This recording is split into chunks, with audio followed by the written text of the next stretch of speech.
ये कहानी से आम आदमी के हालात उसे बहुत बड़ा चोर बना देते हैं। रात में ऐसा बैंक से होता था। हाँ, था। खतरनाक अंधेरा था। उसने अब तक 61 बैंक और सबसे हैरान करने वाली बात आज तक पुलिस उसे पकड़ नहीं पाई। कहानी की शुरुआत गिलबर्ट नाम के एक आदमी से हुई जो टैक्स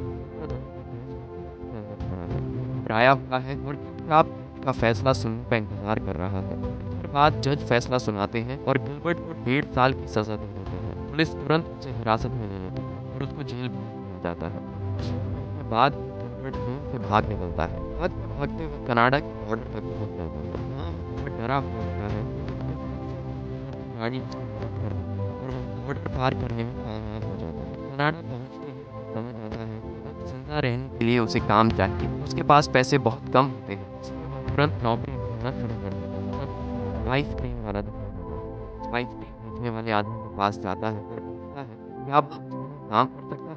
आइसक्रीम वाला कहता है कि पहले उसे पहचान पत्र दिखाना होगा। यह सुनकर गिलबर्ट निराश हो जाता है और वहाँ से चला जाता है। सड़क पर चलते चलते उसकी नजर एक नीली कार पकड़ता है और उससे बात करने लगता है। कुछ देर बात करने के बाद गिलबर्ट उससे उसका पहचान पत्र खरीदने का फैसला करता है। उसके पास सिर्फ $22 सारे पैसे देकर पहचान पत्र ले लेता है। अब गिलबर्ट की पहचान बदल आइसक्रीम वाले के पास जाता है। इस बार उसके पास पहचान पत्र होता है। उस पहचान पत्र पर रॉबर्ट नाम लिखा होता है। बन जाता है और उसे नौकरी मिल जाती है। रात होते साफ होता है उसके पास रहे पास में एक पेड़ हो जाता है और बार बार दरवाजा खटखटाता है। दरवाजा नहीं खुलता। गिलबर्ट वहां से जाने लगा है और जैसे ही वो चलाता है आखिरकार एंड्रिया नाम की एक महिला दरवाजा खोलती है। गिलबर्ट अपनी हालत बताता है और उससे पूछता है कि क्या वह रात रुक सकता है। एंड्रिया उसकी हालत समझ जाती है और उसे अंदर आने देती है। फिर एंड्रिया उसे ऊपर लेकर जाती है और उसकी इन्फॉर्मेशन अपनी डायरी में लिखने लग जाती है। एंड्रिया उससे रात को यहाँ आने की वजह पूछती है। गिलबर्ट कहता है कि उसको यहाँ पास में ही कुछ काम था। फिर एंड्रिया उसको सारे रूट समझा देती है और उसे वहाँ रुकने की अनुमति दे देती है। गिलबर्ट एक नई जिंदगी शुरू करता है। हर कभी शाम को आइसक्रीम बेचता है और थोड़ा थोड़ा पैसा कमाने लगता है।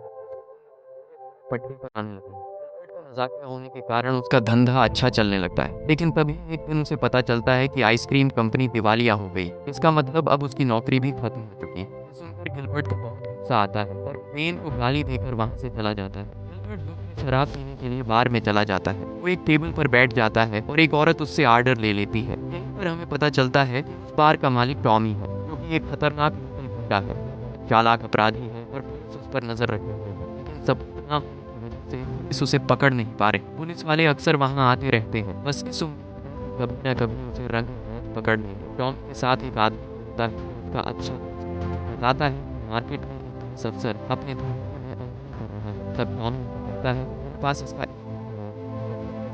कामयाबी काम कर रहा है। मैं टॉमी को पैसे देता हूँ और शराब नाइट नाम के पुलिस अफसर से टकरा जाता है। नाइट वहाँ टॉमी पर नजर रखने आया होता है। अब सीन कट होता है और गिलबर्ट वापस एंड्रिया के पास आता है और उसे डेट पर चलने के लिए पूछता है। एंड्रिया मान जाती है और नहीं कार में बैठे होते हैं। तब एंड्रिया गिलबर्ट को फैमिली के बारे में बताती है। तब गिलबर्ट कहता है कि मेरे पापा बिजनेसमैन हैं और मेरी माँ हमारे साथ है। इसके बाद गिलबर्ट एंड्रिया से मिलने जाता है। तब एंड्रिया बताती है कि उसके पेरेंट्स को खतरे में होने की पहचान हुई है। तब गिलबर्ट कहता है कि हाँ सब जानते हैं। अपराधी है। एंड्रिया तब धोखा नहीं देता है। गिलबर्ट को एंड्रिया से प्यार हो जाता है और एंड्रिया किस कर देती है। दोनों मिलने लगते हैं, साथ वक्त बिताने लगते हैं और धीरे धीरे एक दूसरे के करीब हो जाते हैं। समय बीतता है और देखते देखते 8 महीने गुजर जाते हैं। एंड्रिया साथ रहने लगी है, शांत और सामान्य लगने लगती है। लेकिन एक दिन सब बदल जाता है। गिलबर्ट एक अखबार पढ़ता है और उसमें देखता है कि अमेरिकी सरकार अभी भी उसे ढूंढ रही है। वह डर जाता है और सोचने लगता है कि अब सच छुपाना मुश्किल है। वह फैसला करता है कि अब एंड्रिया को सब सच बता देना चाहिए। उसी समय एंड्रिया को पता चलता है कि वह प्रेग्नेंट है। वह वॉशरूम से बाहर आती है, उसके चेहरे पर मुस्कान होती है। वह खुश होकर गिलबर्ट को कुछ बताने ही वाली होती है, लेकिन उससे पहले गिलबर्ट बोल पड़ता है।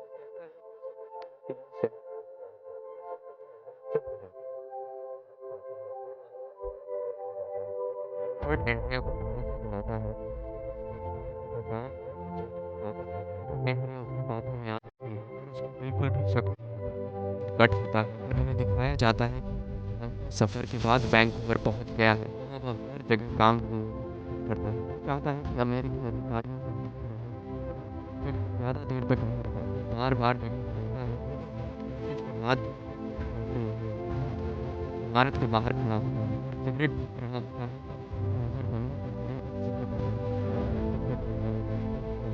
और पैसों से भरी सिक्योरिटी गार्ड उसमें से पैसों की बोरियां उतारते हैं और बैंक में ले जाते हैं। और बड़ा ये सब ध्यान से देख रहा है। दिमाग में चलने लगता है और पास के टेलीफोन पे जाता है और एंड्रिया को फोन करता है। फोन पर एंड्रिया आखिरकार उसे बताती है कि वह प्रेग्नेंट है। ये सुनते ही गिलबर्ट बहुत खुश हो जाता है, लेकिन उसी पल उसे अपने परिवार की जिम्मेदारी का दबाव भी महसूस होने लगता है। और एंड्रिया से कहता है कि मुझे तुम्हारी बहुत याद आ रही है। तब एंड्रिया उसे घर आने को कहती है, लेकिन गिलबर्ट कहता है अब तो बस कुछ दिनों का काम है, मैं जल्दी ही तुम्हारे पास आ जाऊंगा।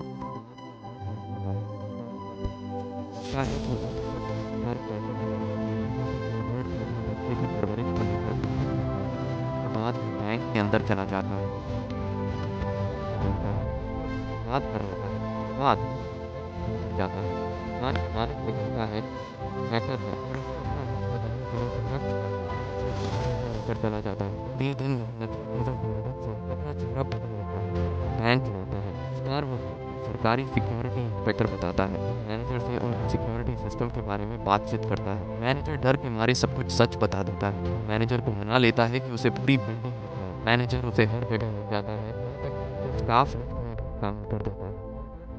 ध्यान से देखता है, आजकल CCTV गार्ड को एक फॉर्म देता है और कहता है कि तुम्हारे को का रूटीन इस पर लिख दो। गिलबर्ट उससे पूछता है कि क्या तुम सब अकेले ही संभालते हो या फिर तुम साथ और सब अकेला ही देख लेता हूँ। आते समय वह कई गार्डों से कहता है कि उन्हें नौकरी से निकाल दिया गया है और अगले दिन काम पर आने की जरूरत नहीं है। इसके बाद में वह एक मेकअप आर्टिस्ट के पास जाता है और उससे मेकअप करने की सारी चीजें सीख लेता है। वहाँ से निकलते टाइम वह एक नकली नाक भी चुरा लेता है। अगली सुबह वह अपना हुलिया बदलता है और हिम्मत करके बैंक के अंदर जाता है। वह जेसिका नाम की एक कर्मचारी के पास जाता है और उसे एक नोट देता है। नोट में लिखा होता है, चिल्लाना मत, मेरे पास बंदूक है, अगर आवाज की तो मैं तुमको गोली मार दूंगा। सारा पैसा चुपचाप यहाँ रख दो और किसी को भी मत बताना। जेसिका डर जाती है। वह तुरंत दराज खोलती है और पैसे निकाल कर रखने लगी है। तब गिलबर्ट को एहसास होता है कि पैसे रखने के लिए तो लाया है।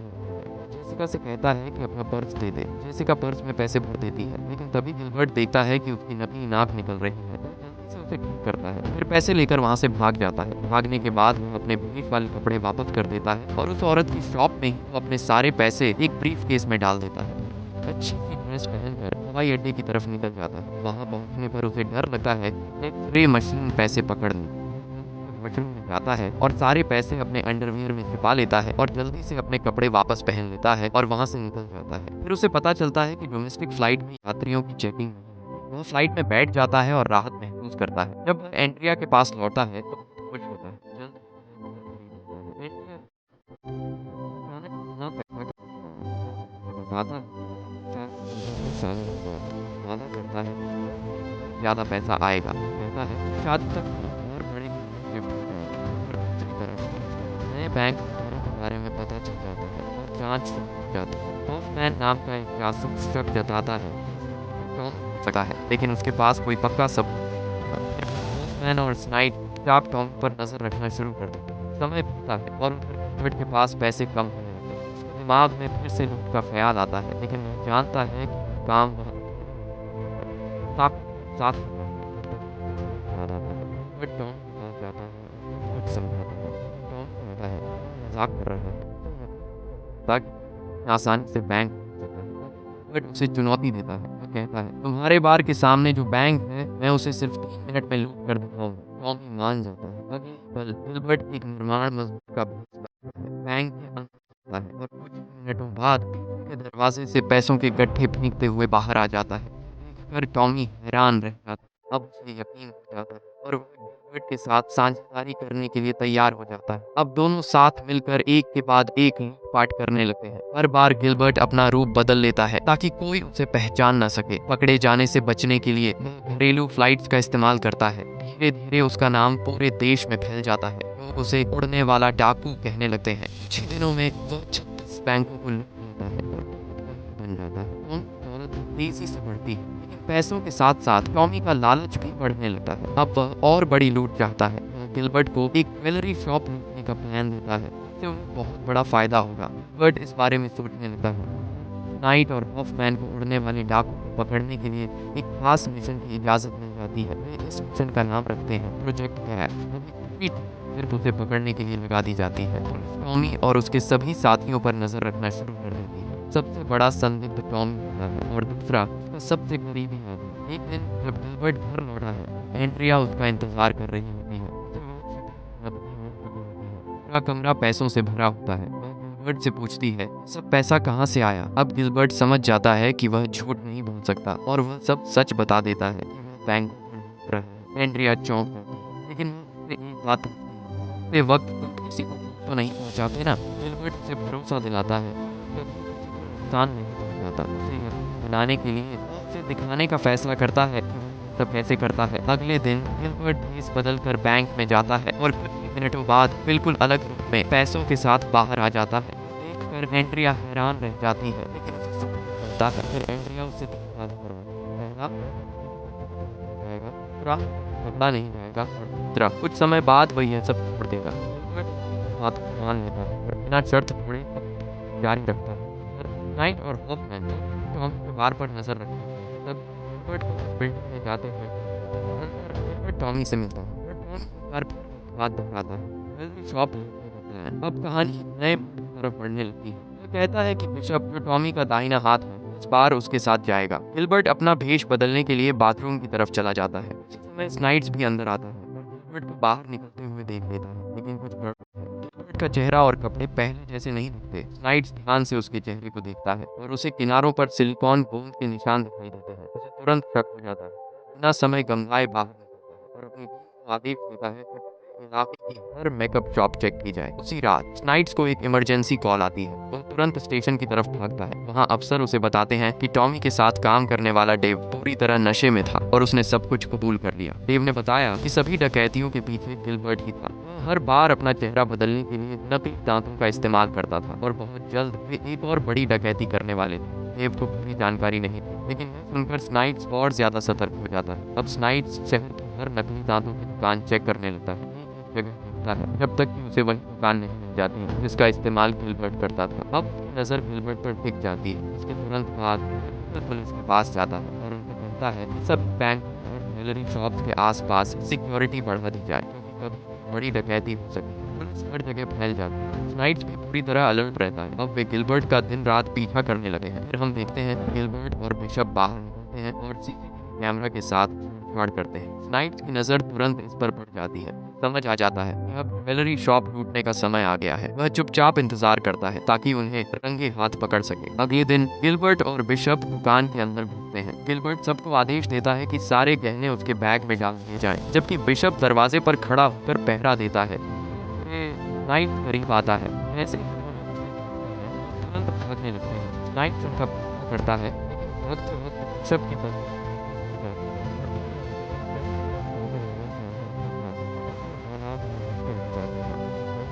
जैसे कपड़े पहने समझ नहीं पाती कि बस तब स्नाइड्स फायर अलार्म बजा देता है। अचानक डराकर बाहर भागने लगते हैं। हर तरफ डर बच जाती है।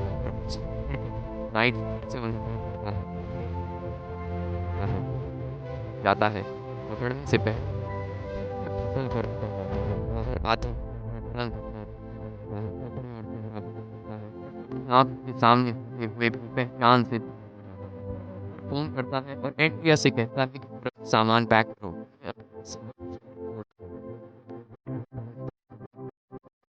पेन शुरू हो चुका जाता है और तुरंत उसे अस्पताल ले जाता है, जहां उनका पहला बच्चा जन्म लेता है। उसी समय स्नाइड्स पूरी पुलिस टीम के साथ उनके घर छापा मारने पहुंचता है। तलाशी लेते हैं। सारा कचरा निकट आ चुका होता है। शहर में गिलबर्ट एक नया घर खरीदता है और वे नई जिंदगी शुरू करते हैं। समय धीरे धीरे शांत ध्यान पर लगाने लगता है। धीरे धीरे सब कुछ सामान समय बाद एंड्रिया फिर से प्रेग्नेंट हो जाती है। टॉमी से आता है और पूछता है कि फिर करेंगे। सोचता है और साफ करता है, तंग आ चुका है और अब वापस नहीं आना चाहता। टॉम बिना कुछ कहे चला जाता है। बाद में गिलबर्ट अपने बचे हुए पैसे गिनता है और उसे एहसास होता है कि वह लगभग कंगाल हो चुका है। अगर उसने या फिर उनके पास खाने तक के पैसे नहीं बचेंगे। रात में एंड्रिया से कहता है फिर से चोरी करना चाहता है, लेकिन एंड्रिया साफ मना करती है और उससे विनती करती है कि वो कोई और रास्ता चुने और फिर कभी अपराध की दुनिया में वापस न जाए। गिलबर्ट रात जागता रहता है और सुबह होने से पहले एक फैसला ले लेता है। आप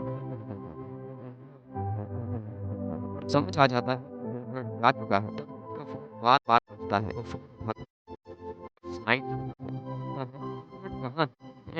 सच में अब नाइट से पर पर कॉल करना शुरू कर देता है। एंड्रिया को फ्लाइट के बारे में कुछ नहीं पता। पुलिस फिर से उसे ट्रैक करने लगती है।